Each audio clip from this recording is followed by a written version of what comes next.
American West before the turn of the century. Or more specifically, the Great American West as Hollywood portrayed it in hundreds of films will forever be indelibly etched in our minds. I'll get in with you, Egg. The Saturday matinee shoot-'em-ups represented the innocent fun of a bygone era, when everyone went to the movies, and most of those who went loved Westerns. Especially those early B-Westerns that Hollywood cranked out by the hundreds. Today, names like Bronco Billy Anderson, William S. Hart, Gene Autry, Roy Rogers, Randolph Scott, John Wayne conjure up images of good guys and bad guys on horses, fighting Indians, outlaws and land barons, and just about every other evil that existed in the Old West.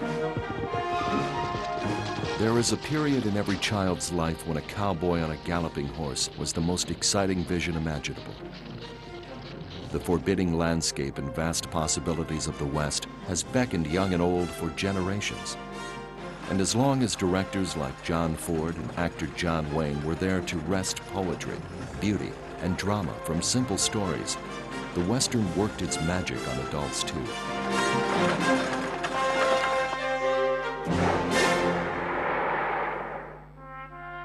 The era of the American West lasted from about 1850 to 1900, when the country was expanding at a staggering rate. Settlers trudged west on the Santa Fe and Oregon trails. Cattle empires sprang from the prairies. Cow towns grew around railroad stations, and legendary cattle drives cut great swaths across the plains. This time period provided the raw material for the Western.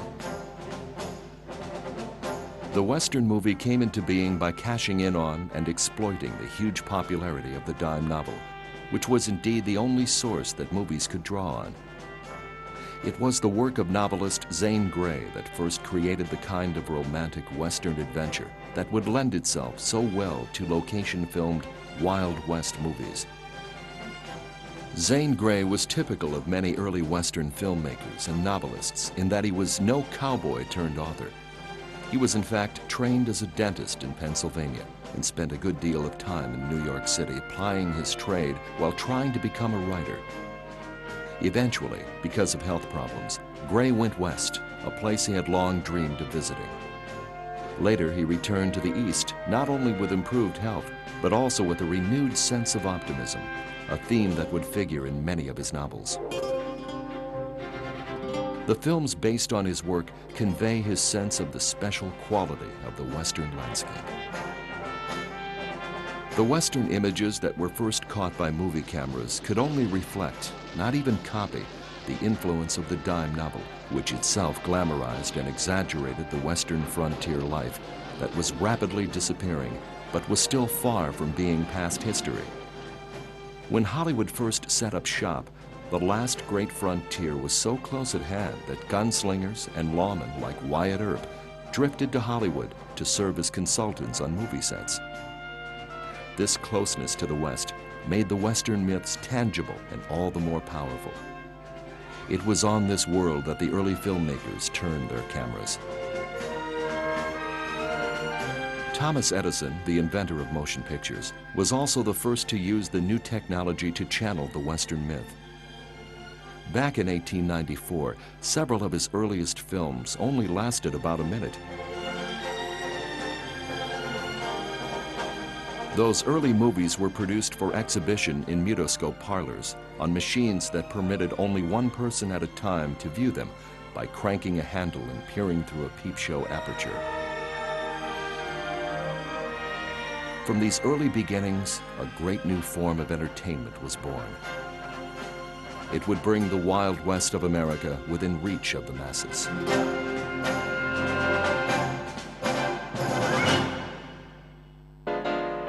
One of the most famous films of early cinema was The Great Train Robbery. Directed by Edwin S. Porter and released in 1903, it featured a train holdup, a posse in pursuit, and a shootout. Porter's shrewdly edited images advanced the story frame by frame, generating an excitement that no movie before it had approached. In the opening shot, Porter used superimposition to show an arriving train as viewed through the window of a railroad telegraph office. The great train robbery moves with ease from the exterior locale to an interior set of the train's express car, a feat remarkable for a time when single sets and time spans were the norm.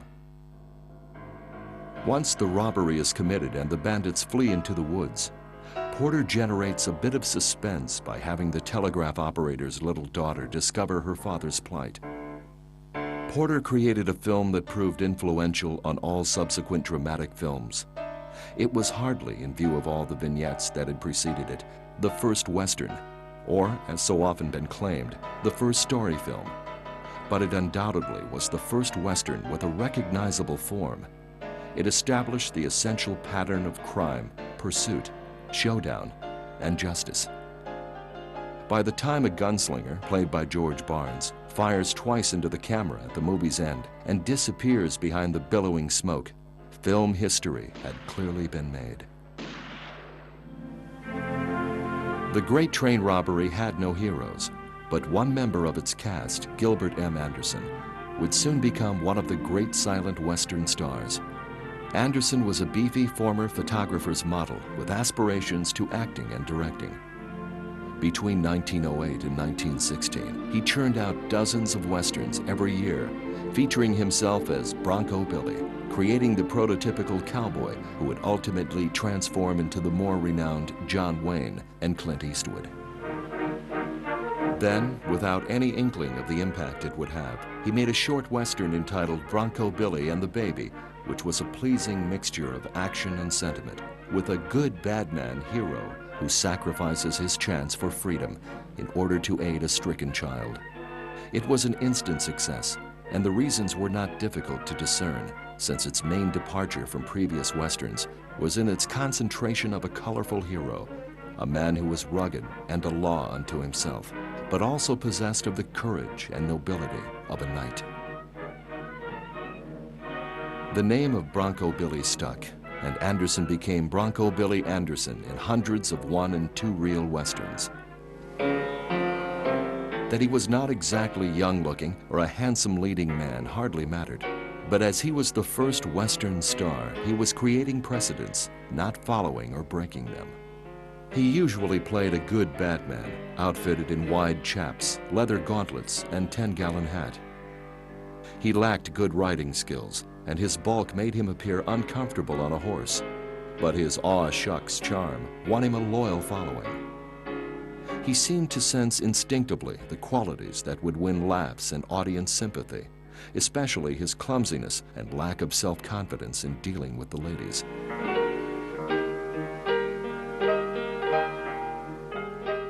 They were surefire audience pleasers, and while Anderson possessed none of the intense dedication to either art or a true depiction of the West that was to characterize William S. Hart's work, he was a good showman who tried his best and improved steadily as he went along. Relatively few of Bronco Billy Anderson's films survive today, but the handful that do have a great deal of vitality, charm, and sometimes quite surprising production values. Even today, it's easy to understand his appeal. Anderson continued to make films long after his popularity waned, but he eventually drifted out of the business. Recognition of his work came in 1957 when he was presented with a special Oscar for his contributions to the development of motion pictures as entertainment. Bronco Billy Anderson single-handedly established the premise of the Western star and set up the basic formula for the series Western. There are many early filmmakers credited with bringing Western lore to the big screen. Perhaps the most important of the early pioneers were D.W. Griffith, Thomas Ince, and William S. Hart. Their contributions to Western films cannot be denied. Each of them in their own way left audiences with images of the Old West that were often conflicting. Yet the sheer romance and earthiness of the era left audiences wanting more and more.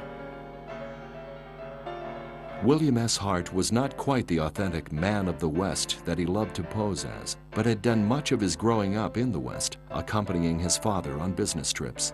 He had seen the last days of frontier gunfighting firsthand and had a baby brother buried on the plains. He knew and loved the West and its way of life, and he tended to romanticize it. Hart was a successful stage-trained actor and the first man to develop the Western into a form that we can still recognize today. As the Westerns moved out of the 1 and 2 reel category and moved into full-length features, they needed a guiding hand desperately. Bill Hart was a perfect example of exactly the right man being in the right place at precisely the right time. In his first movie, Hart played a supporting role only, done largely as a favor to old friend Thomas Ince. He had no thought of launching a new career, but his impact on audiences was such that it was clear Hart had a big future in Western movies. Although Hart had left Hollywood to return to the theater, Ince called him back, and Hart, glad for the opportunity to put the real West on the screen, or at least his conception of it, accepted in an instant. His costumes and livery trappings were accurate, and the ramshackle Western towns and their inhabitants looked like unretouched Matthew Brady photographs, the sense of dry heat ever present, and clouds of dust everywhere.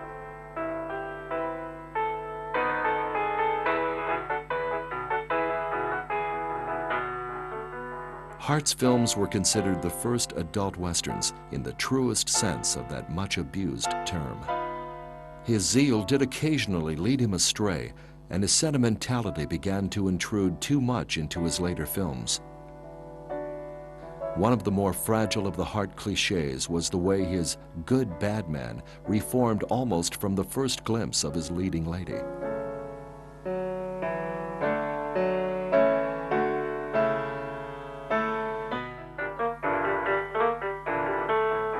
Hart's last film, Tumbleweeds, which he made in 1925, was his only genuine epic. Despite one minor concession to popular appeal, the addition of a comic sidekick in Lucien Littlefield, it was a fine film. When Tumbleweeds was reissued in 1939 to cash in on the great new Western cycle launched by the success of Stagecoach, Hart faced the cameras once more, dressed in the kind of authentic costume that had long disappeared from Hollywood Westerns. Hart filmed a memorable 10-minute introduction to Tumbleweeds. First as a storyteller.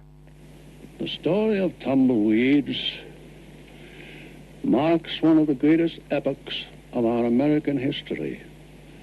It tells of the opening of the Cherokee Strip in the year 1889. 1,200 square miles of Cherokee Indian lands on one front, over 200 miles long, were thrown open by our government to those seeking good earth upon which they might make their homes. Then, as a movie maker, proud of his record. The clouds of dust through which come the faint voice of the director. Okay, Bill, okay. Glad you made it. Great stuff, Bill, great stuff. And say, Bill, give old Fritz a pat on the nose for me, will you? Oh, the thrill of it all. You do give old Fritz a pat on the nose. And when your arm encircles his neck, the cloud of dust is no longer a cloud of dust, but a beautiful golden haze. And finally, as a man literally delivering his own obituary as he bids farewell to his audience for the last time. Adios, amigos. God bless you all, each and every one.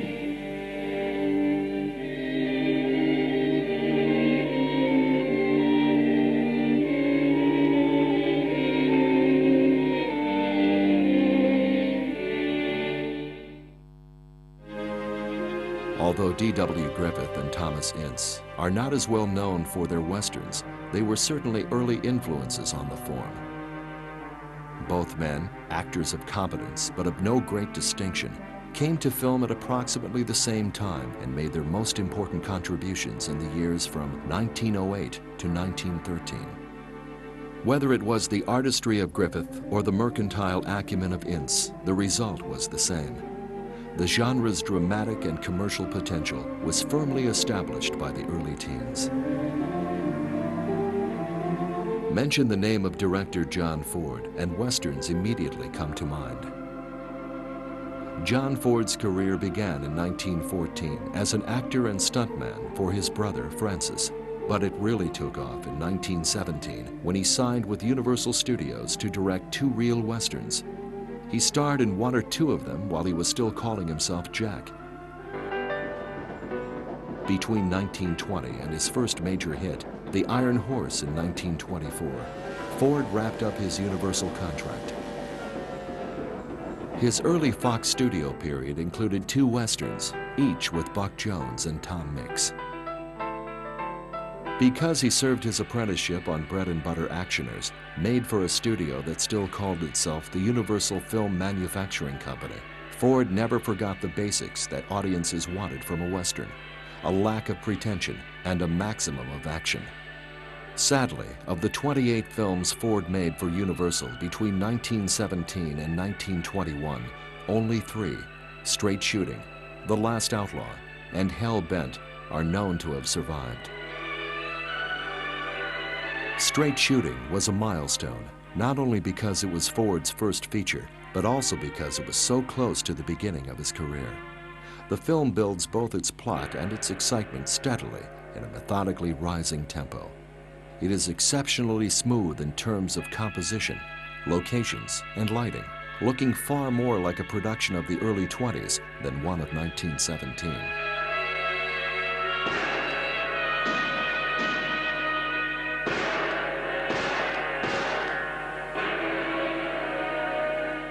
The whole chase and rescue climax of Straight Shooting suggests that Ford had learned from watching D.W. Griffith's work.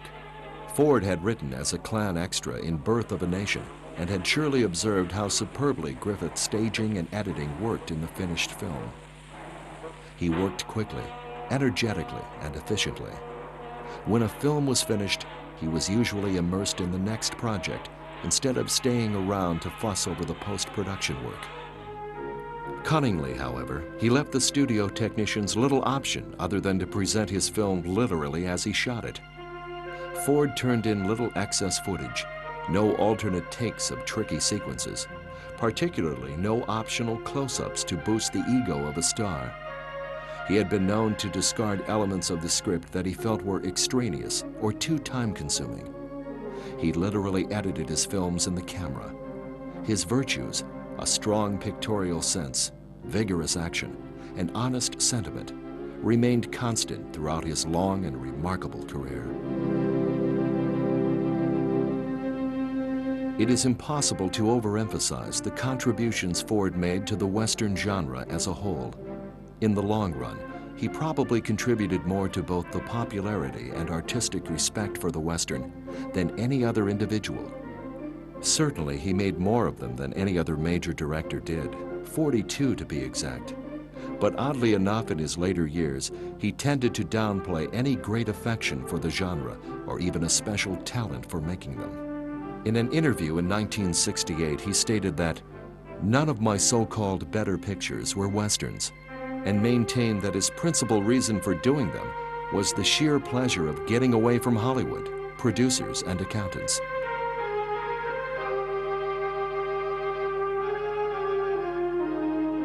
He enjoyed relaxing on location with his crew and players who were old friends.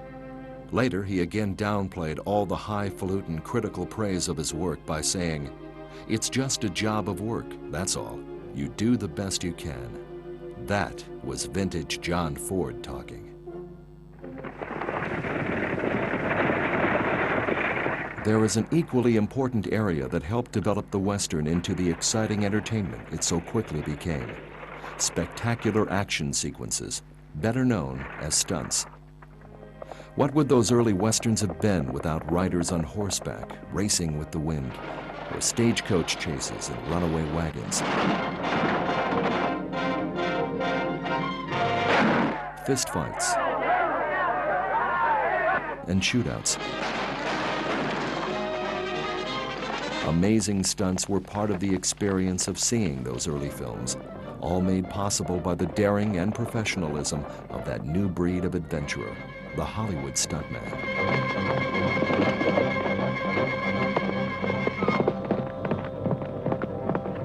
The original stuntmen of the silver screen were not professional actors.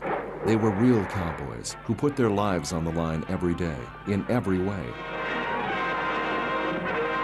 As the Old West and ranching jobs of that era came to a close, out-of-work cowboys reinvented themselves in Hollywood films. Hailing from ranches, circuses, and Wild West shows, they used their everyday skills to bring cliff-hanging thrills and chills to the screen.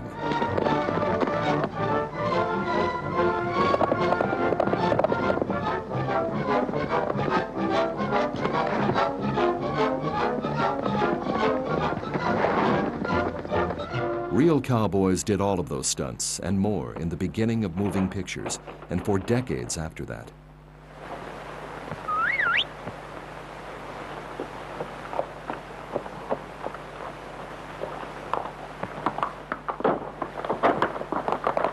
Farmer will attempt to ride Thunderstorm. Perhaps the most famous and certainly one of the most innovative of all stuntmen was Yakima Canutt. Ex-rodeo champ Yakima Canutt was the genius who created modern stunt work as a profession. He was born Enos Edward Canutt near Yakima, Washington in 1895. Canutt was half Indian and became a three-time world rodeo champion. While working in the rodeo, a sports writer nicknamed him Yakima after his place of birth, and the name stuck. He worked as an actor in westerns but never realized his potential. Get up your hands, you double-crosser. So it wasn't enough for you to mess up our little surprise party and beat me out of first money in all the rodeo events, but you had to steal my girl, too. But Squinty... Shut up, Carmen. All right, you guitar-playing songbird, if you got anything to say it fast. Probably the finest all-around stuntman the screen has ever known, he tried to make westerns in the Tom Mix manner. Unfortunately, he was limited to the cheaper independent companies like Goodwill Productions, which could never provide the budgets necessary for sustained, elaborate stunt sequences, and whose directors were almost always second-rate. Canutt's westerns had colorful titles that promised more than they delivered, but they did offer a good stunt or two.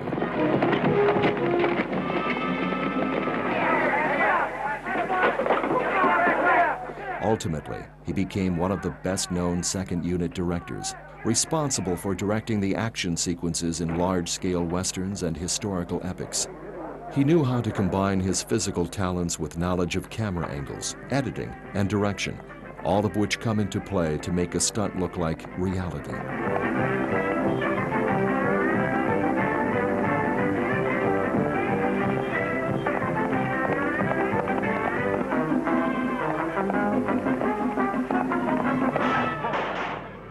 Canutt, like all the early stuntmen, worked very hard to execute feats for leading actors so that the audience could never sense the presence of a double or a stunt being faked. So all the credit would go to the star, who was probably smoking a cigarette while the stunt was being carried out in an identical outfit on the star's horse. In 1966, the Motion Picture Academy presented Canutt with a special Oscar for achievements as a stuntman and for developing safety devices to protect stuntmen everywhere.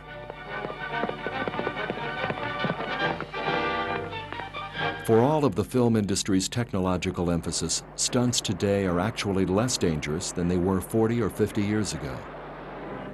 For example, try to fall from a saddle of a horse that is running 30 miles an hour down a hill with 50 cowboys following behind you.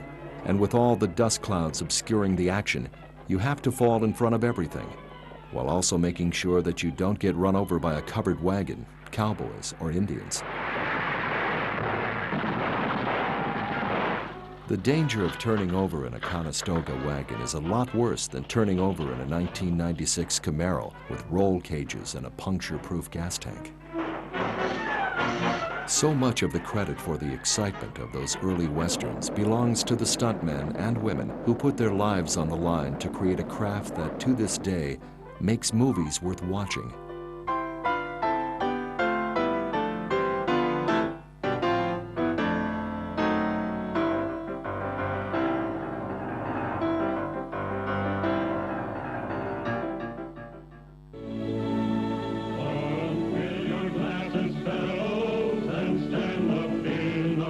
The pioneering themes, the wagon trek, the great cattle drive, and the building of the railroad have accounted for the plots of numerous westerns over the years.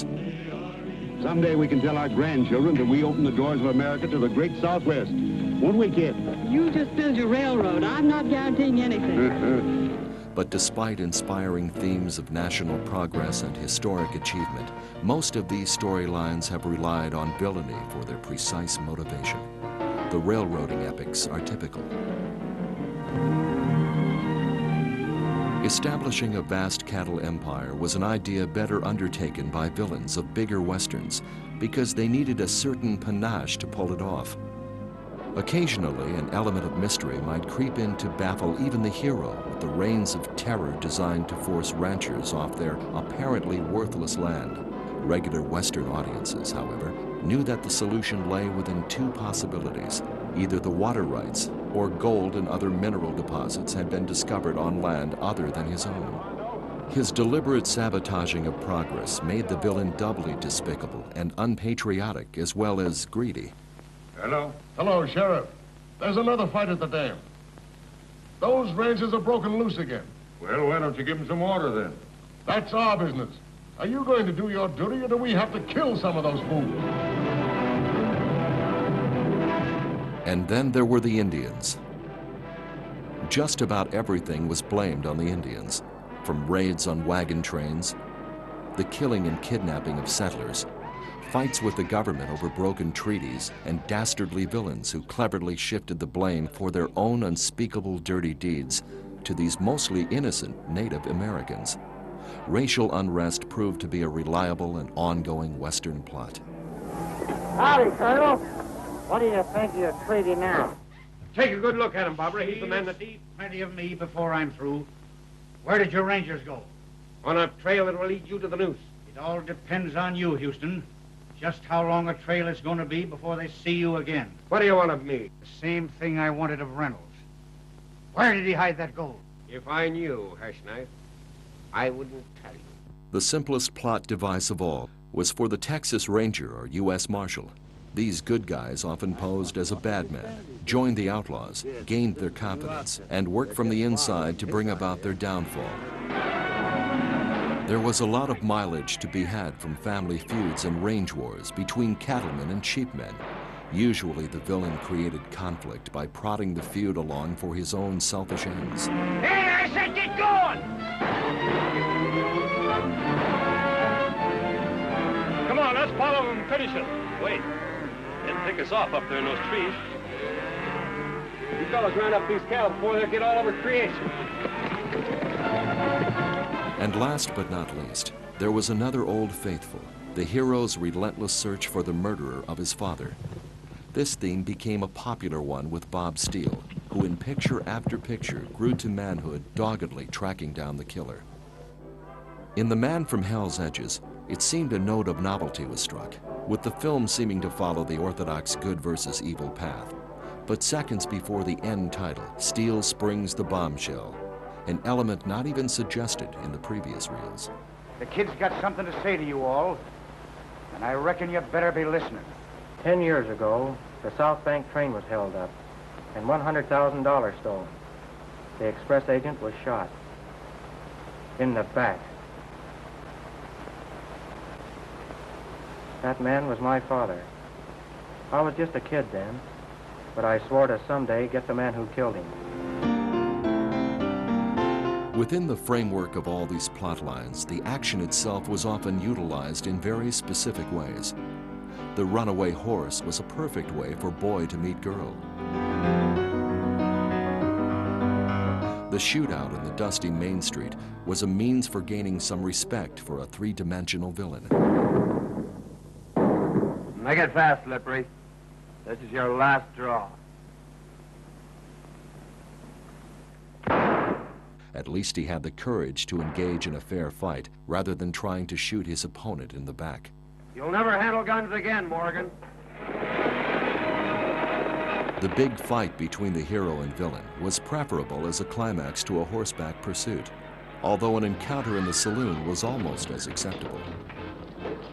The plot devices were considered by juvenile audiences at least the only honorable way to conclude any Western. When a Western had its fight early in the proceedings, the rules seemed to have been broken, and the climax, no matter how exciting, seemed to be lacking. You ain't going to win no fights leading with your right. If a Western were generous enough to have two fights, it was considered a classic. If it lacked fisticuffs entirely, it often provoked loud boos.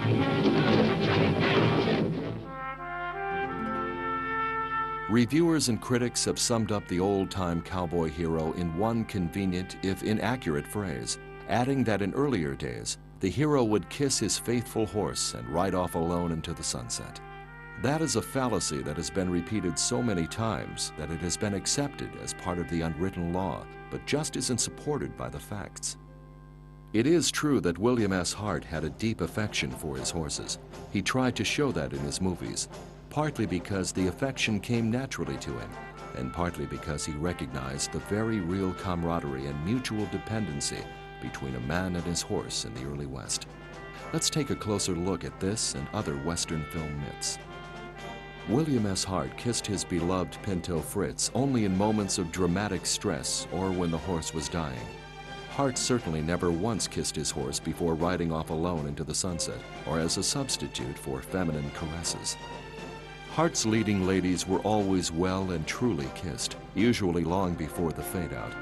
Furthermore, he was such a romanticist that the number of films in which he died or sacrificed his happiness at the end by renouncing the woman were in the minority. This, in fact, applies to almost all the cowboy heroes, since the heroine's love was the only concrete reward they could hope to gain for all their Herculean labors and courage. Oh, I'm not such a fool not to know that outside in worldly places people love it. It doesn't have to follow that they marry and stay together forever. I know that sometimes they separate. Are you ever going to run down and let me talk? No, Court, that's what you were afraid of, that I'd tie myself around your neck and when you got tired you couldn't be rid of me. And I made up my mind if you came back I'd tell you this, that whenever you want, Court, you can be. If I go away, you go with me. If I go away, they go with me.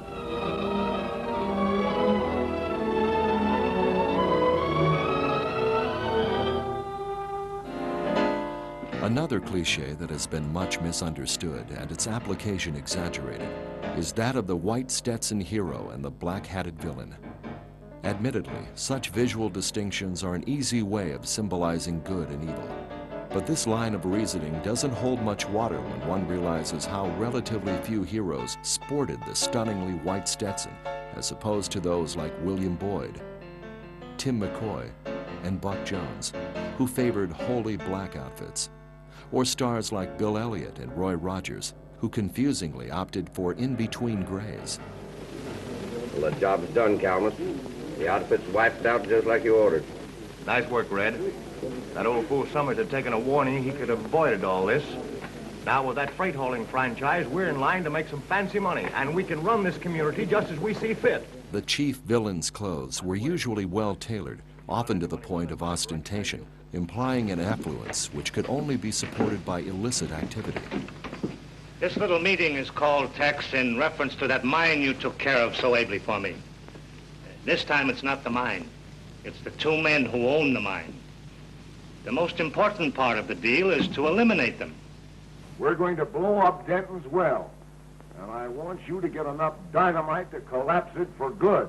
It also provided a mark of distinction between himself and the rest of his gang, most of who would tend to be dirty and unshaven and dressed in clothes that often looked dangerously close to falling apart.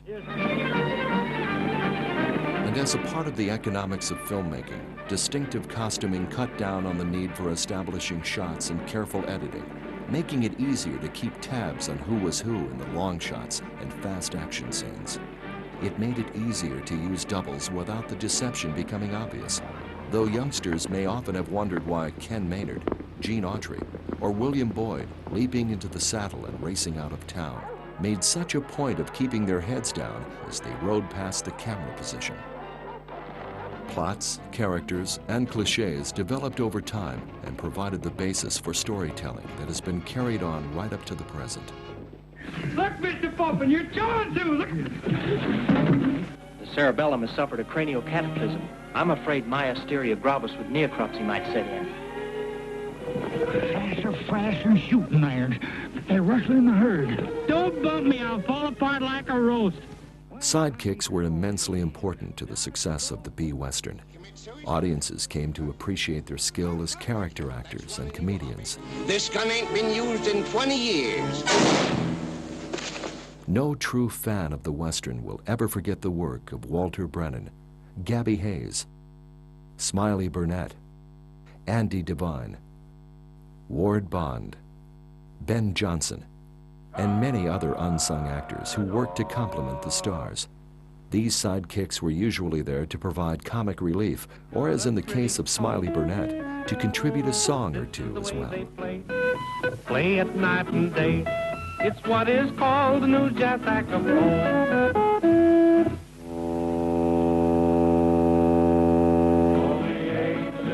He and his friend Gene Autry, an aspiring cowboy singer at the time, appeared together on stage and on the National Barn Dance radio show for several years. They both entered films in 1934, and between 1935 and 1942 appeared together in 81 motion pictures, with Burnett playing Autry's comic sidekick, Frog Millhouse. He also wrote more than 300 Western songs, many of which were used in his films. I know this Western country, and I promise to the throne, I'll prove when he's elected that my steers are never wrong. Another indispensable sidekick was George Gabby Hayes, a former vaudevillian. He began his film career in the 1920s playing villains, often in John Wayne vehicles.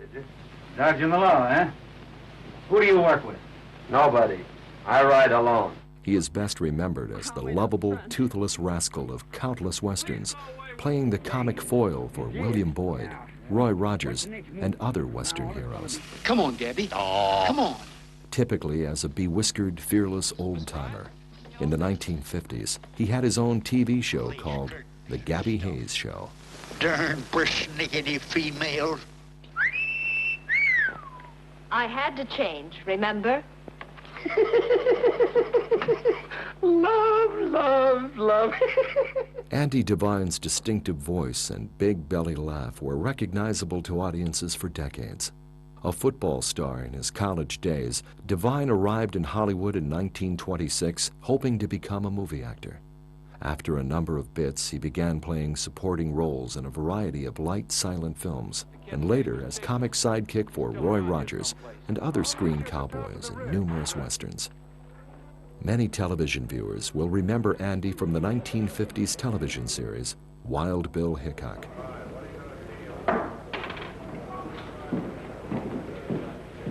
What'll you have? Well, I'll have the same as what he was drinking. Say, he wasn't doing much singing. Who is that Lily? Raymond Hatton played the sidekick to many of the top Western stars of the 1930s, but his career covered several decades. Hatton worked for various stock companies, carnivals, and in vaudeville before entering films. One of his best performances was in 1941 in Arizona Bound, which was one of the films in the Rough Riders series. There I was, sitting in my hotel in Texas, just about to get hitched to the prettiest little widdy you ever set your eyes on. When I got that fool message of yours saying to meet you here in Mesa City. Ward Bond's authoritative presence was used to great advantage in countless westerns for over 3 decades. He was a football player for the University of Southern California when John Ford selected him and fellow player John Wayne to appear in a film for him in 1929. A 3-way friendship developed between the director and the 2 young actors, who were cast as sidekicks in many of Ford's films. Big and muscular, Bond appeared as a supporting player in almost 200 films, sometimes as a brutal heavy, more often as a rugged but kind-hearted lawman or friend of the hero. From Illinois. You've come a long way, and we'll go the rest of it. We came here to fight slavers. The sooner the better. That's good. We'll put you to work at once. He was as rugged as the Western landscape he inhabited, and went on to play the wagon master in the long-running Western television series, Wagon Train. Another of those perennial faces seen so often in Westerns belonged to the superb character actor Walter Brennan. I ain't wore this uniform since Chickamauga. We still fits right smart. Trained in engineering, Brennan instead chose acting as a career. He appeared in vaudeville and stock company plays. He went on to become one of the screen's most versatile and best-known supporting players, in character parts of astonishing range in well over 100 films. He was the first actor ever to win 3 Oscars for his performances. All right, Mort. If Shed's good and cold, you can have him.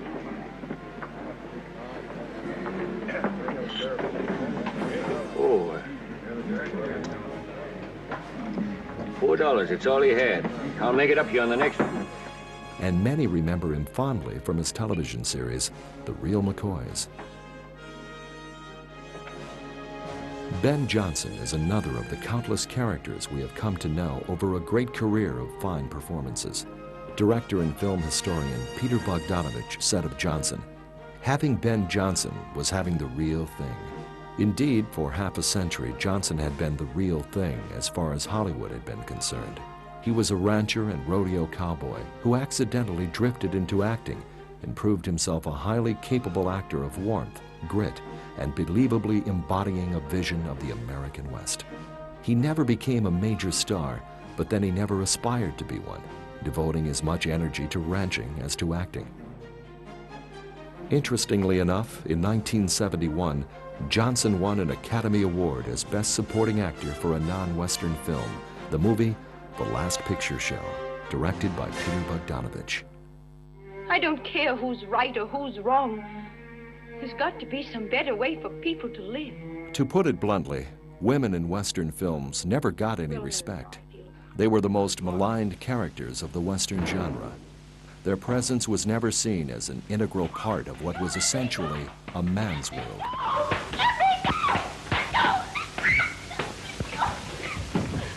Now, don't try that again. I'll kill you the next time.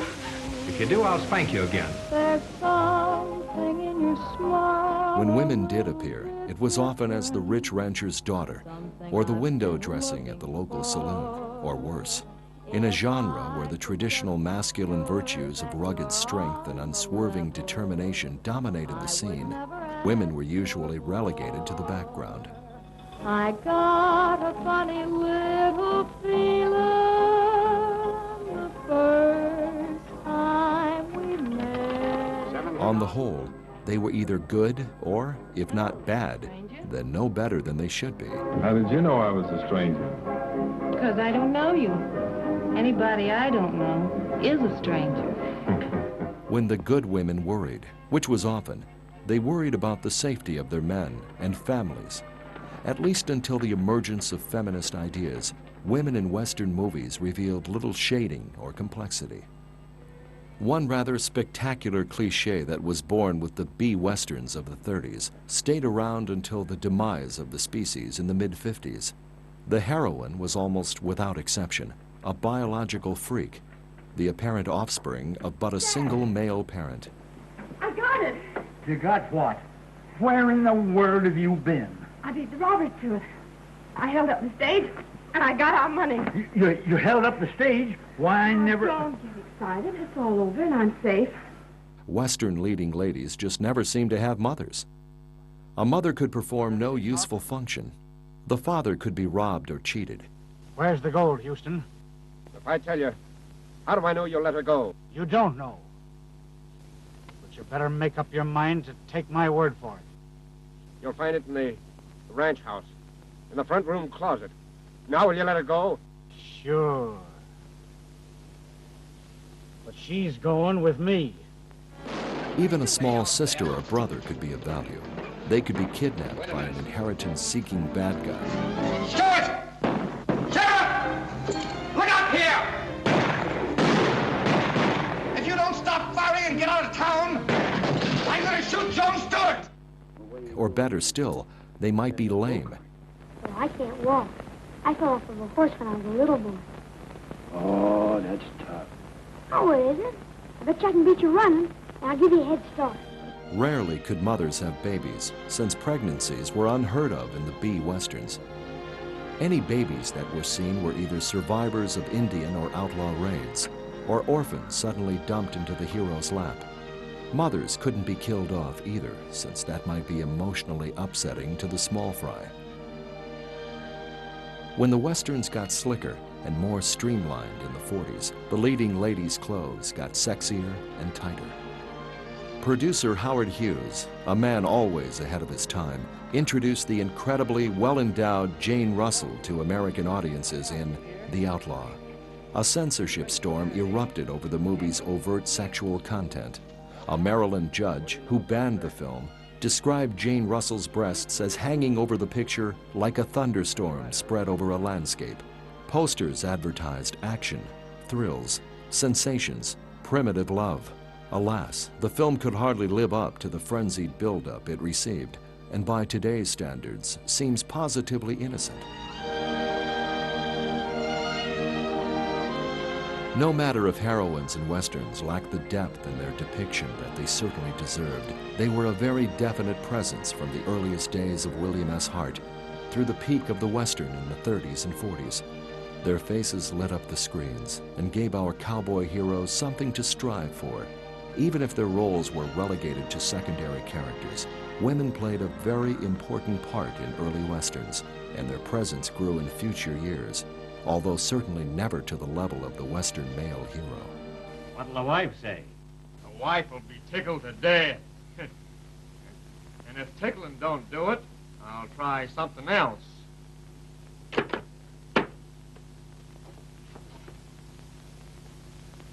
I'm tired of you leaving, and I won't stand for it another day. You ungrateful brute, all that I have done for you. No doubt you're going out with one of your nice lady friends, playing poker, and leaving me here alone, unprotected. If you leave me tonight, you won't find me here when you come back. Well, now I know I'm going.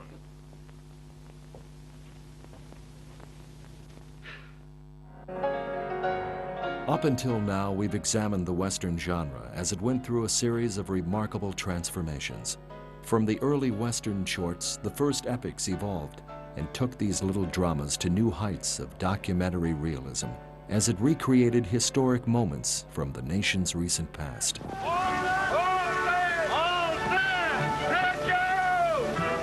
The coming of sound brought with it many technical difficulties that had to be overcome, but the rewards were great as we began to hear our favorite cowboy stars speak. You boys are strangers here, aren't you?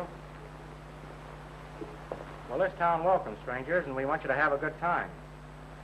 But from now on, all the gun pulling in this town is going to be done by the sheriff. The Indian war drums and the sound of arrows whizzing past our ears.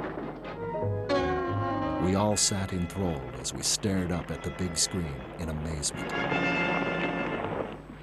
Now let's hear you play Bury Me Not on the Lone Prairie, and all the boys are going to join in the singing. I don't know it.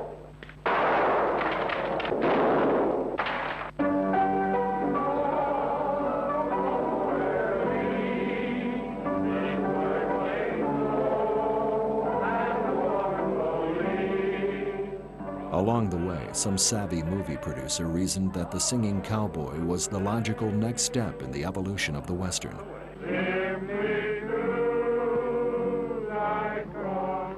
Sing. Yeah, I figured that out for myself. The coming of sound brought to the Western movie a herd of sagebrush troubadours who came to be known as the Singing Cowboys. My home is wide country with rimrod to the sky. in this solitude, I never feel alone. Oh, there ain't no woman can. Some were good, and some were really awful. As long as I've got my dog. I come from Rainbow Valley, and I ride the Rainbow Trail. I'm looking for a true love over hill and dale. The first of these stars, and certainly considered one of the best, was Gene Autry. In 1935, Republic Studios released Tumbling Tumbleweeds, a film that brought Gene to prominence in the movies. He also starred in a decidedly peculiar but most ingenious science fiction Western serial, Phantom Empire, as well as having a prolonged musical specialty interlude in Ken Maynard's In Old Santa Fe. There's an old trail in my memory where the pale moon softly beams.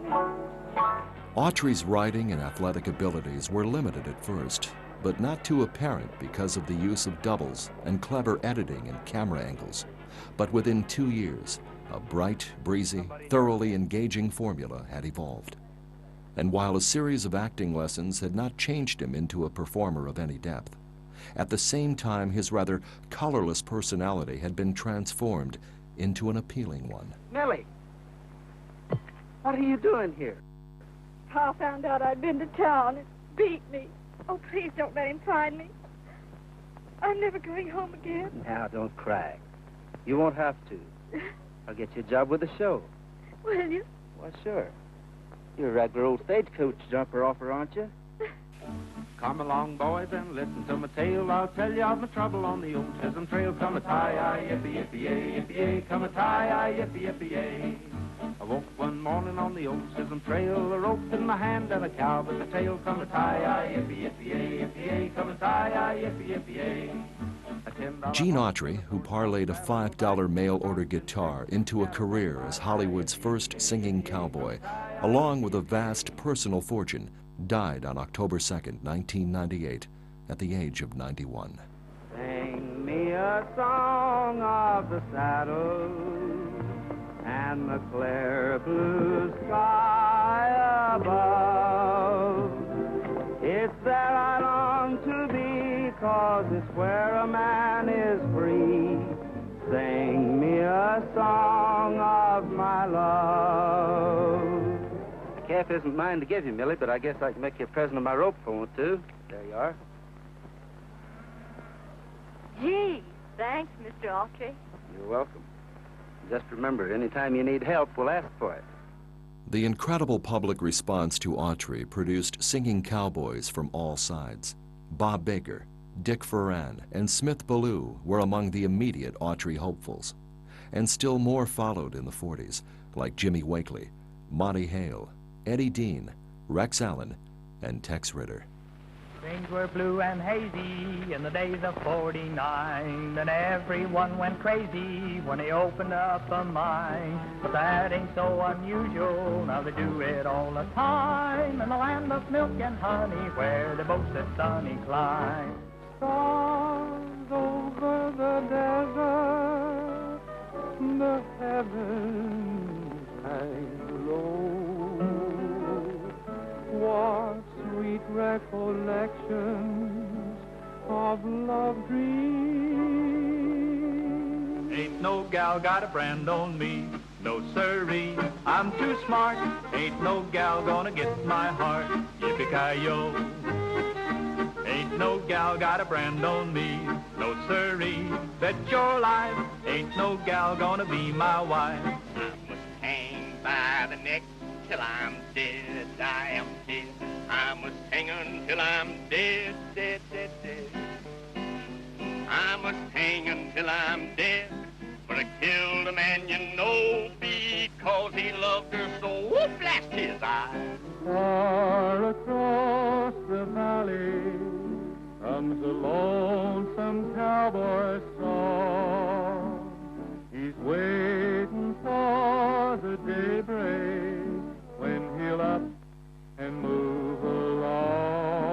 Even the little-seen all-black westerns created their own Singing Cowboy in Herb Jeffries.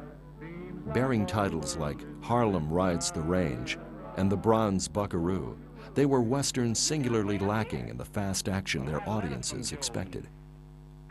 The plots were the standard western themes, with stock dialogue, amplified and exaggerated in a totally black West. Yet the prolonged comedy relief consisted of the kind of material which black audiences understandably objected to when it appeared in a more restrained form in regular Hollywood films. Most of these westerns were made by inexperienced black directors and on very meager budgets. The musical element was not stressed, and Jeffries was really the only singing cowboy that this small group produced. Well, I learned my lesson, oh, I'll be broke for 30 days. I can't trust at the store. I'm a bust and am I sore? I'll be broke for 1 month more, ho, ho, got the payday blues. This is my happy day.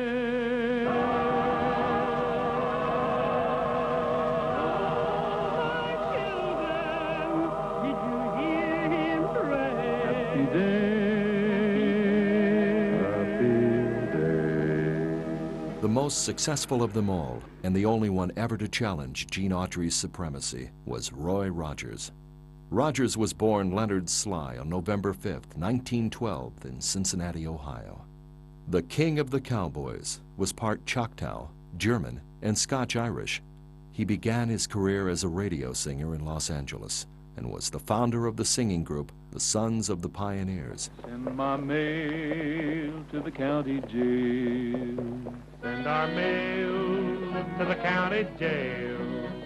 Tell our saddle pals tonight they've got some news to write. Send our mail to the county jail. In 1937, he was hired as a singing cowboy by Republic Studios for the grand sum of $75 per week. And in that same year, he appeared in Under Western Stars and The Old Barn Dance. When Gene Autry joined the armed forces during World War II, Republic got behind the Rogers films with a big King of the Cowboys campaign and built him into a major star.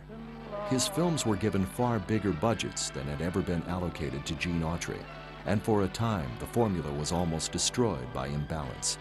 Too great an emphasis on music, not just songs, but mildly spectacular production numbers.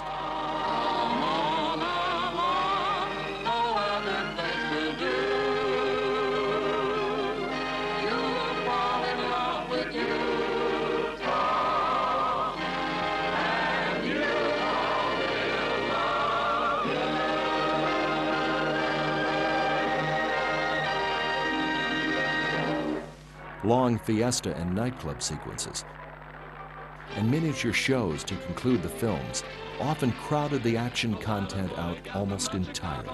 Such westerns as Idaho and The Cowboy and the Senorita could far more honestly have been labeled musicals. The costumes employed by Rogers, heroine Dale Evans, and the singing group, the Sons of the Pioneers, became more reminiscent of uniforms or Broadway chorus line costumes than of authentic Western regalia. On this grand and glorious day, we're almighty proud to say, welcome home, a merry welcome, Miss Bryant, Miss Bryant. The Rogers westerns never quite duplicated the freshness of the Autry films, but at their best, in the years 1942 and 1943, they had a sober and relatively realistic quality and a neat blending of song and action with cinematography that was enhanced by new, different locations. From 1943 through 1954, he was voted the #1 money-making Western star in the Motion Picture Herald Fame poll. In 1950, there were more than 2,000 Roy Rogers fan clubs around the globe. I love the prairie country, I like a western sky. Give me my faithful pony, we'll be riding high. Western sky. The Roy Rogers Museum was opened in Apple Valley, California in 1967 and remains as popular as ever, even after his death in 1998. Rogers and his wife Dale used to make regular appearances at the museum. Hear the pounding of the hoofs and the creak of leather. Hear the squeaking of the wheels turning miles together. Hear the crack of whip and stop and stop. 'Cause we're on the trail again. All right, vaqueros, ride. Pals are by your side. Heading for horizons wide. Singing a song, vaqueros, ride. Interestingly enough, some of those early rough-and-tumble stunt cowboys metamorphosized into full-blown Western cowboy stars. Fred Thompson, Hoot Gibson, Bob Steele, Ken Maynard, Tim McCoy, Buck Jones, Tom Mix, Art Accord, and Yakima Canutt were among the top stuntmen who became early Western stars in their own right. These cowboys provided appreciative audiences with great action and charisma, and provided their studios with great box office receipts. As the teen years moved on to the 20s, the star system had taken hold with a vengeance, and it became apparent that certain stars would always enjoy their greatest popularity in Westerns. One of these actors would become the most popular star of them all, Tom Mix.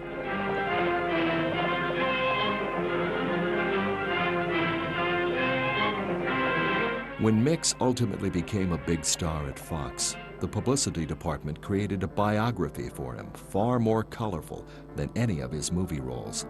But it was exaggerated only in that no one man could have crammed so much into so few years and over such a widespread geographic area. Mix, being a showman and himself a teller of tall tales, did nothing to minimize the creation of his off-screen image. There was no doubt that he did have a rugged and adventurous life prior to his movie days. He saw action with the Army, broke horses for the British for their use in the Boer War, and served for a period as a deputy United States Marshal in Oklahoma. He had also been a rodeo rider and performer with the Miller Brothers 101 Ranch Show. With all this activity and 3 of his 5 wives behind him, Mix was on the verge of settling down to ranch life when he was approached by the Selig Company for the use of his ranch and advisory services on a semi-documentary short on ranch life. Later, the Selig Company contacted Mix again and offered him a vague but all-purpose job in which he would handle livestock, double for actors in tricky action scenes, and generally advise in the production of a series of westerns. Mix made almost 100 films for Selig between 1911 and 1917, ranging from 1 and 2 reelers and ultimately features. Initially, they were loosely strung together, and many looked as though they were filmed without scripts. Mix's films included liberal doses of comedy and small child appeal. Gradually, a kind of circus approach was formulated. Why, hello, honest uncle. I was just passing by and I sort of admired your pie. Oh, Mr. Tom, I know you like pie. Come in. Oh, no, I can't want it, uncle. I'm busy. No pie? Where's Featherfoot? He go see Indian agent, Mr. Adams. Oh, Indian agent. His films were full of fights, chases, and stunts, often clearly showing Mix doing his own tricks. His films were realistic in such detail as costuming and location, but emphatically escapist in dramatic terms. No serious issues were raised, and nobody was expected to take them too seriously. Youngsters loved them for their fun and action. Adults enjoyed them because they were, in a sense, continuing the Fairbanksian sense of fun and exuberance when Douglas Fairbanks moved on in 1920 to the bigger costume adventures. Mix's unlikely but likable hero was clean living to a fault and possessed no vices and all of the virtues, and was not absurd in his own make-believe world. Often Mix's introductory segment would stress the basic unreality of his character. He is first seen in the great K&A train robbery, hanging on to a rope. An introductory title tells us only that he is a stranger out of nowhere, asking no questions. How he had the foresight to set up his precarious perch just to hear the villains outlining their plans on this particular occasion is never explained.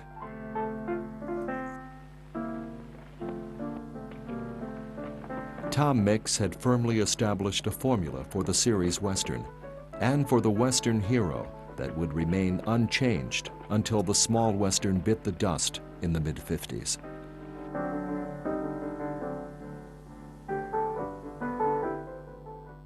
The FBO studio, better known as the Film Booking Offices, was an enterprising independent company devoted almost exclusively to the shooting of expert action pictures. Tom Mix was with FBO briefly, but only after he had left Fox, replacing Fred Thompson, who had moved on to Paramount. FBO's other Western stars were Bob Custer, enjoying a brief popularity not sustained in the sound period, where his poor acting ability reduced his status. Tom Tyler teamed with a diminutive Frankie Darrow, Buzz Barton, the boy stunt rider, and the venerable Bob Steele. Fred Thompson was the closest rival to Tom Mix. Thompson was a good-looking fellow who had studied for the priesthood. Because of this, he stressed strong moral values, avoided sex and undue violence, and intended his films to be a good influence on youth. After the expiration of his FBO contract, he moved to Paramount to star in Western specials as a replacement for William S. Hart. But Thompson died at the peak of his popularity. Jack Hoxsey was a player of restricted talent in variable pictures, and his huge popularity must be attributed to the fact that he made more good pictures than bad ones. Evidence unearthed as recently as 1990 indicates that he left home at an early age to dodge a murder charge that was hanging over him, even though it was apparently a justifiable homicide. He started out in straight dramatic roles as Hart Hoxsey, made an interesting, if not action-filled series of independent westerns in the early 20s, and then joined Universal in 1924. Hoxsey was a curious-looking man for a Western star, sporting a very strange hairstyle and looking very much like horror film actor Lon Chaney Jr. He was a big, amiable man whose large frame made him seem clumsy of foot, and his expression always unfortunately suggested that his mind was a complete blank, except when the director instructed him to pantomime a specific emotion. But on a horse, he was something else. Hoxsey needed constant speed and motion, anything to prevent his getting off a horse and having to confront dramatic situations.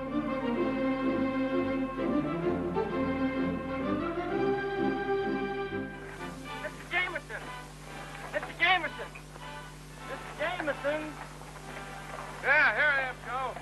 After appearing, though not officially starring, in John Ford features, Hoot Gibson found himself promoted downstairs into a series of highly popular two-reelers in the early 20s. Because of their novelty, Gibson's ingratiating style, and the fact that he was an ex-rodeo champ who could deliver action when needed, these shorts were extremely popular. Gibson soon returned to features, but retained his emphasis on comedy. Looks like every engine east of the Rockies has come calling. This is no joke, Hart. We're in a pretty tough spot. His initial features were extremely good, with slow-moving openings amply compensated for by dynamic endings, with last reel fights, chases, and spectacular stunts. And you're wonderful. Thanks, Lila. Let you and me go out and look at that moonlight. One of the most likable stars of the period was Ken Maynard. He came to the screen via his writing skill and finally landed a series of 18 westerns at First National Studio. In terms of action and sheer size, they were some of the best program westerns ever made. Maynard was slim, good-looking, and, at his physical peak, an incredible trick and stunt writer. I guess stopping runaways is my specialty today. Ken. Most of his writing and stunt work was shot in full close-up, precluding the possibility of doubles. Frequently, within a given action sequence, the script would provide an extra and unexpected thrill. Hey! Hey! Hello! Hello! You having trouble, miss? Yes. Where can I get some water? Got a canteen right on my saddle here. Tim McCoy was a handsome, smiling Irishman, a military man, and an authority on Indian lore and history. He was introduced to the movies via the epic The Covered Wagon, where his function had been to represent and work with the many Indians employed in the film. He introduced them to the ways of Hollywood when they appeared at the Los Angeles premiere, and then took them to England for the film's London debut. If you lock me up, Sheriff, I'm going to have a hard time proving my innocence. You darn right you will. McCoy was a good actor and a striking figure of a man who wore both cowboy costumes and military uniforms with distinction and flair. While he was in excellent physical condition, he always believed that the story, and whenever possible, an adherence to the facts, mattered more than action. Nobody was his equal at entering a saloon, letting the swinging doors flap behind him, and then cowing the entire room by flashing his steely eyes. Howdy. How are you? You're a stranger in Yucca City, aren't you? Yes. Just came in from Santa Fe. Santa Fe. My name's Ace Porter. Mine's Nelson. I'm glad to know you. Have a drink? This is my place. No, but I might sit in that poker game over there. Fine. One of the most durable and likable of the Western heroes was Buck Jones, who starred in a series of films at Fox. Jones struck a neat balance between the conviction of William S. Hart and the excitement of Tom Mix. His films had sensible stories and good, if not flamboyant, action. There was one added ingredient, and that was an unstressed but pleasing element of folksy Will Rogers humor. And don't tell me this little lady is Sally. Sure, she's grown up too. She was the one in baby, remember? Uh-huh. Over his 20 years of stardom, Jones maintained a remarkably high standard and held the distinction of being, along with Tom Mix, a rare silent Western star to make the transition into talkies without having to descend to Poverty Row quickies. Kind of sounds sappy, doesn't it? Another star who, like Jones, retained a certain allegiance to the Hart image was Harry Carey. His mature features and the fact that he was an actor first and an athlete second probably made the allegiance unavoidable. I didn't mean to frighten you, miss. Is there a fellow named Quirt Evans around here? Well, yes, I'll get him. Never mind. I can do my talking to you. It's been here long? 3 weeks, I guess. He didn't disappear for, say, 2 days during that time, did he? No. Hello, you weather-beaten old hangman. Penny, this is Wistful McClintock, the Marshal of the Territory. Hi, miss. In his plots, he followed the Hart tradition, although, of course, they were always mixed with an unofficial acknowledgement of Cheyenne Harry, the character he had created in his first John Ford westerns. Collins, you played your last hand, dealt yourself the joker. You're going back to Elder and face the people and tell them the truth. His was one of the most recognizable faces in early westerns, and a character that would show up on the nation's silver screens for decades to come. Hey, you're getting along fine, Tom. 10 days more, you'll be back in the saddle. I hope so. A genuine icon of the Western was the ruggedly handsome and durable Randolph Crane, better known to movie audiences as Randolph Scott. He was born on January 23, 1903 in Orange County, Virginia. He lied about his age at 14 and enlisted for service in World War I. Later, he moved to California and enrolled at the Pasadena Playhouse, and during the 1920s, he gained considerable stage experience in Los Angeles. Scott finally entered films as a bit player in 1929 as a result of a chance meeting with Howard Hughes. With his mellow voice and southern accent, he proved himself well-suited to talkies and became an able and versatile leading man and co-star during the 1930s. We're going to be married tonight. Mrs. Tom Doan is going buffalo hunting with her husband in the morning. He often played military heroes during and after the war years, before settling into a popular niche as a weathered, quiet-talking cowboy who was above all a loner. Scott appeared in several Zane Grey adaptations during this period. Among these were Heritage of the Desert and Thundering Herd, both released in 1933 for Paramount Studios. Scott would return to Zane Grey vehicles later in his career, like Abilene Town in 1946 and Rage at Dawn in 1955. I'm not proud. I've got to compromise. And what I've got to do, you've got to do too. Then you better get yourself another marshal, Ed. Nothing makes me feel cheap when wearing a star don't mean anything. Now, wait a minute, Dan. Now you're getting mad. You're marshal. I'm marshal. Randolph Scott invested wisely in oil wells, real estate, and securities during his career and built a fortune estimated between $50 and $100 million. He enjoyed a very comfortable and lengthy retirement before he ascended to cowboy heaven in 1987.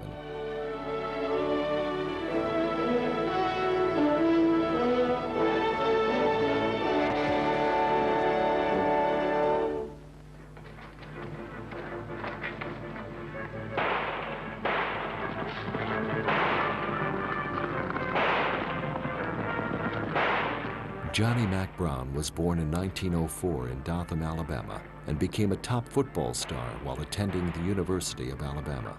He entered films in non-Western roles in the late 1920s.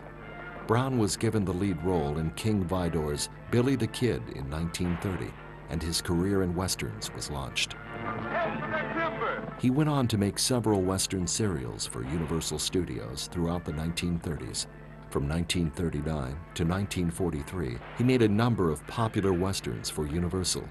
Later, he teamed with Raymond Hatton in a variety of films for Monogram, the last of which was released in the 1950s.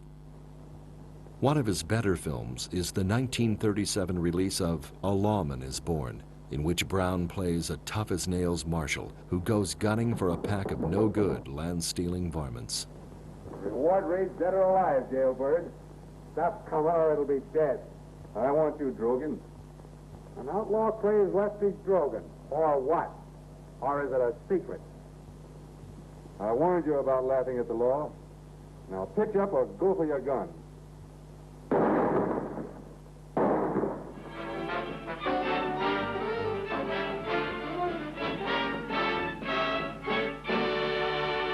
Another star of the period was Bob Steele. Steele was born Bob Bradbury, Jr. in 1903 in Pendleton, Oregon. He grew up in Los Angeles, where his father was a movie director. While still a teenager, Steele played roles in several of his father's films and billed under his real name. Bob changed his name to Steele in 1927 and made his debut as a Western star for FBO. I'll bet you a month's pay I can trim you. You better do as your foreman says and get something to eat. You won't talk so foolish. Say, you can't talk to me like that. The transition to sound films was easy for Steele, who possessed an excellent speaking voice. He went on to make over 150 Westerns and was kept especially busy throughout the 1930s. His films include The Man from Hell's Edges and an early worldwide production, Riders of the Desert, which boasted superior photography of unusual locations and good action sequences. Your killings are over, Apache. Young lady, it's my duty to turn you over to the custody of Ranger Lee Evans for life.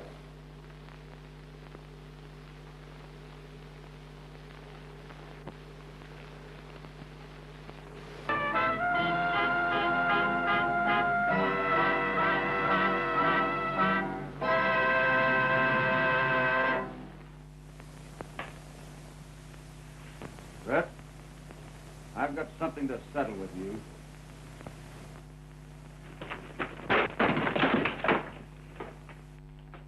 William Hopalong Cassidy Boyd was born in Cambridge, Ohio on June 5, 1898.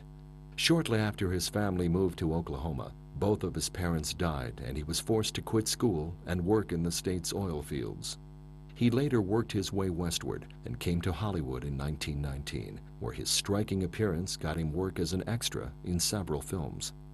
And with his excellent voice, found no trouble obtaining acting parts when sound features came along. Mary Ellen, look out there across the desert. far as you can see, way off there in the distance, you see those big lonesome pinnacles? When I was a little boy, I used to lie out there evenings watching the shadows cross over them. I used to imagine they were all sorts of things. Dragons fighting, giants lying there sleeping, and great big monsters that might come down after it got dark and get me. Boyd played in 54 Hopalong Cassidy episodes before the producer dropped the series in 1943. Boyd then took over as producer and turned out 12 more episodes. He later acquired all rights to the Cassidy character, and when television came along, he made a fortune from televising his old films, from the production of new ones, and from a variety of byproducts tied in with the name of the Western hero.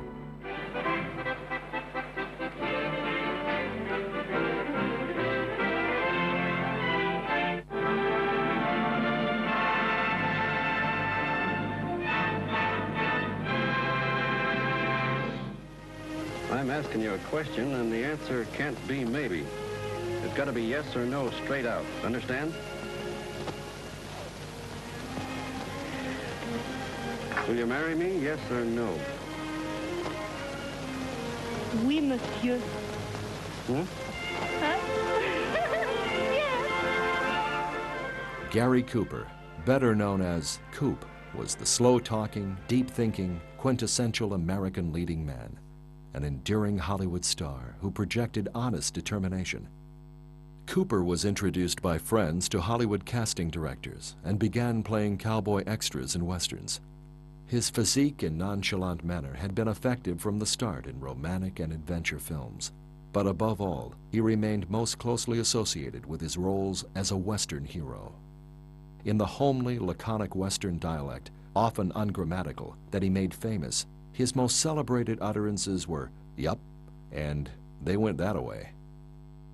Gary Cooper won 2 Oscars in his career for performances in Sergeant York and High Noon. In High Noon, Cooper delivers his most memorable performance as the marshal of a Western town who is forced to face 4 professional killers alone after being abandoned to his fate by the gutless townspeople. All right, James, come on out. Come out of your friend here and get it the way Pierce did. I'll come out. Let her go. As soon as you walk through that door. Come on, I'll hold my fire. His great performance, combined with the economy of Carl Foreman's script, make High Noon one of the most influential westerns ever made.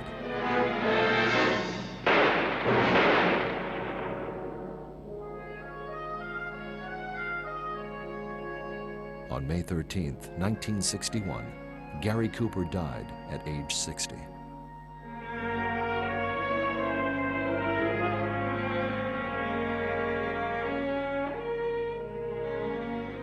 Clark Gable, also known as the King, was born William Clark Gable on February 1st, 1901 in Cadiz, Ohio. On the strength of Gable's performance as the lead in a play, The Last Mile, actor Lionel Barrymore tried to interest studio head Irving Thalberg in this new actor. A screen test was made, and Thalberg exclaimed, "Look at those big bat-like ears. Forget it, Lionel." But Gable was eventually hired by MGM, and with a new mustache and some new teeth, he was on his way. Holbrook, Jeff Cameron sent me in town to find you. What's wrong? Plenty. It's been a slide of mine. The mill's gone and both shafts are filled. There's nothing left. There is no doubt that Clark Gable was considered one of the most popular actors in the history of motion pictures, and even though he did not make as many westerns as some others, he is fondly remembered for the Western roles he did play. In 1961, while filming John Huston's The Misfits, he announced that for the first time he was to become a father. 2 months later, he died of a heart attack and was laid to rest beside his third wife, Carol Lombard. Howdy, folks. Could you tell me where the sheriff is? Well, I take charge when he isn't here. Can I do anything for you? Thanks. I'll wait for him. The sheriff didn't care especially for this job. He might not come back. I'll take that chance. I've an idea he will come back.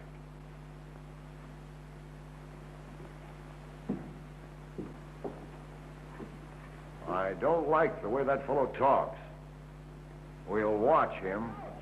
Marion Robert Morrison, later to become known as John Wayne, was born May 26, 1907 in Winterset, Iowa. I guess that'll teach that fella not to pull any aces out of his sleeve.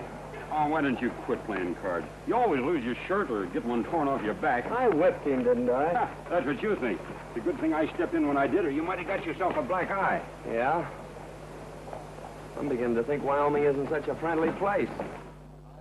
Of all the major film stars, Wayne appeared in more westerns than anyone else and is perhaps most associated with the western genre. More whiskey. Come, gentlemen, let's act like gentlemen. It was the western movie star Tom Mix who got John Wayne started with a job at the Fox Studios as a set decorator. There he met John Ford, who would later become not only his close friend, but also the director of some of Wayne's best films. Gradually, Wayne was able to edge into acting. His first big part was under the direction of Raoul Walsh in The Big Trail in 1930. Walsh had seen Wayne on the Fox lot carrying a big armchair over his head, carrying it with flair and flourish, and that impressed Walsh enough to cast him in the film. Eventually, Wayne became a star of matinee westerns in the 1930s, sometimes as a singing cowboy. Tonight you'll be drinking your drinks with the dead. Oh, sing desert breeze of the days that used to be. As time went on, he worked his way around most of the smaller studios, making something like 100 films. By 1939, Wayne was at Republic Pictures when John Ford asked him to be the Ringo Kid in Stagecoach. Hold it! Oh, steady, ho. The success of Stagecoach lifted Wayne from regular work to stardom. You oughtn't to go too far, Miss Dallas. Apaches like to sneak up and pick off strays. You, visiting in Lordsburg? No, I have friends there. Maybe I can find work. Say, look, kid, why don't you try to escape? Why don't you get away? I aim to. In Lordsburg. Why Lordsburg? Why don't you make for the border now? My father and brother were shot down by the Plummer boys. Guess you don't know how it feels to lose your own folks that way. He was still contractually obligated to Republic for 4 more Bs, but wisely they were upgraded slightly, and their release was staggered to capitalize on Wayne's new popularity. With Gary Cooper gone, Wayne not only became Hollywood's Western figurehead, but also remained a box office giant. Obviously, he intended to go on making Westerns as long as his failing health permitted him to sit a saddle. After a string of pleasant, profitable, but generally routine Westerns in the early 70s, he was to bow out not only gracefully, but also poignantly with the 1976 release of director Don Siegel's The Shootist. It was the story of an aging Western gunman, almost an anachronism, who is dying of cancer, but wants to meet death on his own terms. Sadly, it reflected Wayne's own personal situation. Hold them a minute, Quirt. I want some of those flowers.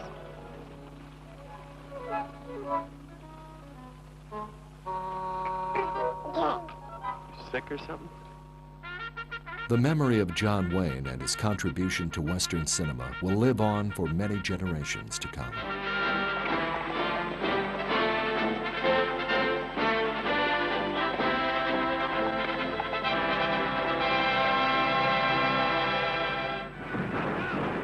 There are certain cowboy heroes that will forever live on in the minds of moviegoers for generations to come, who fought the evil bad guys in the Old West, if only on the silver screen. Joel McCrea, James Stewart, Henry Fonda, Gregory Peck, Kirk Douglas, and Errol Flynn, just to name a few. Each of them brought their very special magic to the Western film and helped keep Western cinema alive.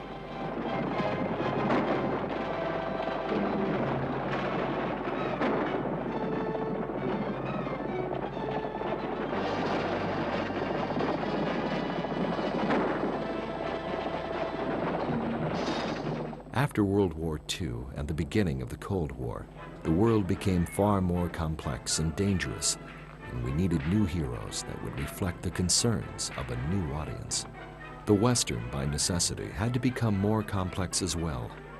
Filmmakers like Sam Peckinpah, Robert Altman, Arthur Penn, and others would have a much different take on what was good and evil, and explored the hero's code of honor in a far more realistic manner in a much more problematic universe.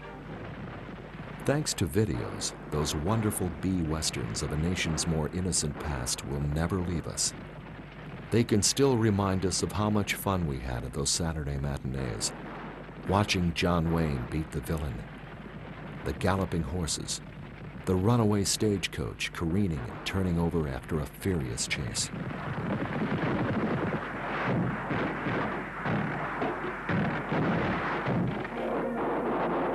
The arrows whizzing by a settler's head during an Indian attack, and the hero riding off toward a setting sun. Just the thought of it brings a tear to my eye.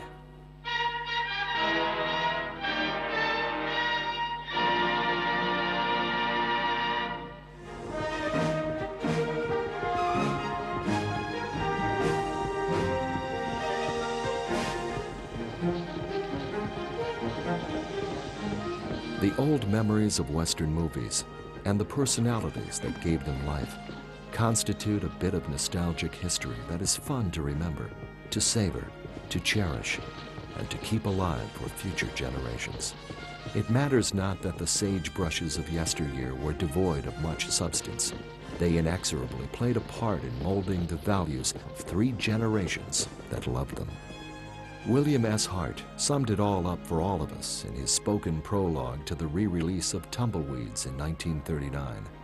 Oh, the thrill of it all. Yes, the thrill of it all. The memory brings goosebumps to the flesh and sends ripples of ecstasy through the bodies of those old enough to remember, and for those young enough to enjoy them for the first time on video. The Western will live on in the hands of creative and innovative filmmakers.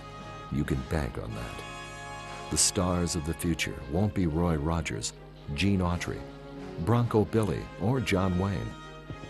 But they will be the Clint Eastwoods and Kevin Costners, and whoever else is smart enough to know that there is gold in them thar hills, and it needs to be mined from time to time to remind all of us of an era that was simultaneously tough and romantic, with heroes and heroines that will forever live in our memories.